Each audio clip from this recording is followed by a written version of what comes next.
భారతీయ ఛానల్కి స్వాగతం. జై శ్రీరామ్. పుష్యమాసంలో పుణ్యకార్యాలు చేయకూడదు అని మన తెలుగు వాళ్ళు కొంతమంది చెప్పారు. కానీ ఈ జాతక శాస్త్రంలో చంద్రమానం, సూర్యమానం అని 2 రకాలు ఉన్నాయండి. అంటే కొంతమంది చంద్రమానం ప్రకారం వెళ్తారు, కొంతమంది సూర్యమానం ప్రకారం వెళ్తారు. మనం సూర్యమానం ప్రకారం వెళ్తాం అనుకుంటాం. దానివల్ల మనకి అమావాస్య చెడ్డరు, అంత మంచి రోజు కాదు. కాకపోతే చంద్రమానం ప్రకారం వెళ్ళే తమిళ వాళ్ళు అమావాస్య నాడు పెళ్లి చేస్తారు. అమావాస్య అంటే వాళ్ళకి చాలా మహత్తరమైన రోజు, మంచి రోజు. సో మనలోనే అంటే ఇక్కడికే ఎక్స్ట్రీమ్ సౌత్ మనం తమిళనాడుకి ఆంధ్రాకి ఇంత తేడా ఉండగా, మరి యూపీ వచ్చేసరికి అది మారిపోతుందండి. రామానుజాచార్యులు అది ఇది వాళ్ళ సంప్రదాయం. శంకరాచార్యులకి రామానుజాచార్యులకి తేడా ఉంది కొంచెం. రామానుజులు వైష్ణవులు, శంకరులు శైవులు. సో ఆ శంకరాచార్యులు ఎందుకు రాలేదు అని అడగడం కొంచెం మూలకమే. శంకరాచార్యులు వాళ్ళు ఫాలో అయ్యేది వేరే పద్ధతి.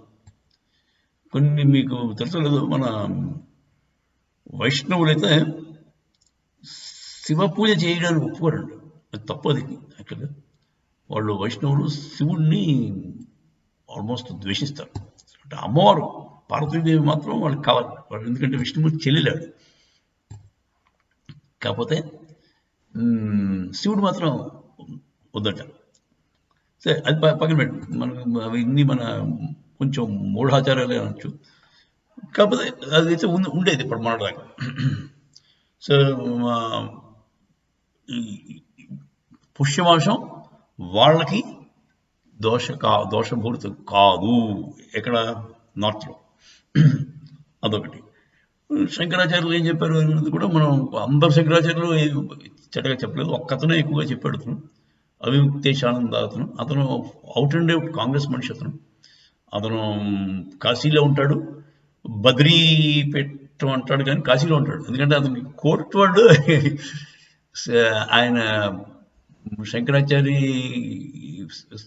కింద యాక్సెప్ట్ చేయలేదు, కోర్టు వాళ్ళే స్టాప్ చేశారు.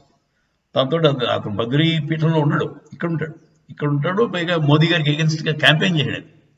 2014 నుంచి కూడా కాంగ్రెస్ పార్టీ తరఫున మోదీని ఓడించడానికి క్యాంపెయిన్ చేశాడు. సో ఆయన మాటలు కొంచెం పట్టించుకోవాల్సిన అవసరం ఉండదు. అదండి. సో కాంట్రవర్సీస్ అన్నీ కూడా చిన్న చిన్న అవన్నీ పట్టించుకోవాల్సిన పని లేదు. పుష్యమాసం వాళ్ళకి చెల్లుతుంది. తర్వాత మోదీ గారు ఏం పూజలు అక్కడ చేసేసాడు. మోదీ గారు కూర్చుని అక్కడ ప్రాణ ప్రతిష్ఠ అంటే ఆయనకి తెలియకపోవచ్చు కూడా ఆ ప్రాసెస్. అంటే అతను మంచి, అంటే మన రిలీజియస్ పరంగా చాలా విషయాలు తెలుసు ఆయనకి. సో ఆ మోదీ గారు అతను అతను యజమాని కింద ఉంటారు. అంటే ఒక ఇంట్లో మీరు సత్యనారాయణవ్రతం చేసుకుంటారు, మీరు చేస్తారు సత్యనారాయణవ్రతం, బ్రాహ్మణుడు వస్తాడు, ఆ బ్రాహ్మణుడే చేస్తారు అంతా, అతను పురోహితుడే చేస్తాడు. మీరు యజమాని స్థానంలో కూర్చుంటారు అంతే. మీరు మీ ఆవిడ కూర్చుంటారు, అతను అంతా తతంగం అంతా కూడా ఆయన చూసుకుంటాడు, పంతులు గారు. ఇది ఈ మాత్రం తెలీదా కాంగ్రెస్? సరే, ఇదేదో బీజేపీ ఆర్ఎస్ఎస్ తాలూకు కార్యక్రమం, అది పొరపాటు. బీజేపీ ఎప్పటి నుంచో వాళ్ళ మేనిఫెస్టోలో 30 ఏళ్ళ నుంచి బీజేపీ మేనిఫెస్టోలో మీరు 3 ప్రథమంగా చూస్తారు. రామ ఆలయం నిర్మాణం, ఆర్టికల్ 370, కామన్ సివిల్ కోడ్. ఈ 3 కూడా బీజేపీ వాళ్ళు ఎప్పటి నుంచో వాళ్ళ మేనిఫెస్టోలో చెప్పుకుని వస్తున్నారు. వాళ్ళు కొత్తగా వచ్చింది కాదు. సో వాళ్ళు దానికి వాళ్ళు చెప్పిన పని చేయడంతో కూడా తప్పేనా? అంటే మరి పాలిటిషియన్కి అయితే తప్పేలండి. వాడు చెప్పింది ఒకటి చేసేది ఒకటి ఉండదు. వాడు ఏ పాలిటిషియన్ కూడా, ఏ పార్టీ కూడా వాడు చెప్పింది చేయడు. కాంగ్రెస్ వాడు గరీబీ హఠావ్ అంటాడు. అలా గరీబీ హఠావ్ అంటే ఎప్పుడూ గరీబులు ఉండాలి, వీడు హఠావ్ చేస్తూనే ఉండాలి. పోర్ పీపుల్ ఉంటూనే ఉండాలి, వీడు ఎప్పుడు వాళ్ళు నిర్మూలించడానికి ట్రై చేస్తుండాలి. సరే, అది విషయం అయితే అదండి. రామ జన్మభూమి ప్రశస్త దిగ్విజయంగా జరిగిపోతుందని ఆశిస్తూ జై శ్రీరామ్.